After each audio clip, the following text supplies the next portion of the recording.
C'est à pied, depuis cette passerelle de 300 mètres, qu'un jour peut-être, on accédera au Mont-Saint-Michel. La merveille, c'est quand il redevient une île.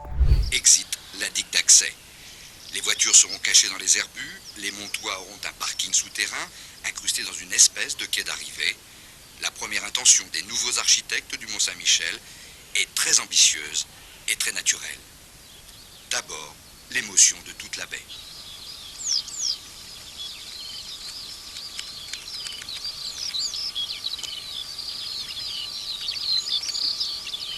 Autrement dit, l'émotion de la nature avant celle du rocher intramuros.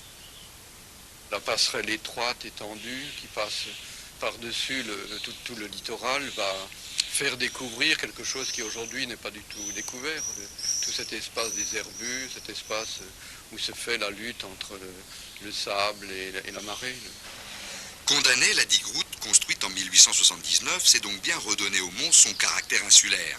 La deuxième intention du projet, celle du désensablement.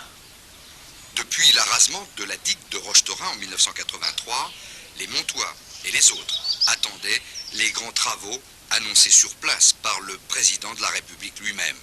La philosophie a aujourd'hui quelque peu changé. La marée prendra la place de la digue-route, la nature, une partie de ses droits. On ne va pas faire de très grands ouvrages qui tenteront de démontrer que l'homme est plus fort que la marée, ce qui est, je crois, pas vrai. Donc un projet sédimentaire qui essaye de comprendre de manière subtile comment on peut faire de la marée un allié. Une thèse toujours défendue par les Montois dont on attend aujourd'hui l'adhésion au projet, comme celle de tous les partenaires de la baie en Normandie et en Bretagne. Le projet, qui remet en question bien des habitudes, ne verra le jour qu'avec ce consensus.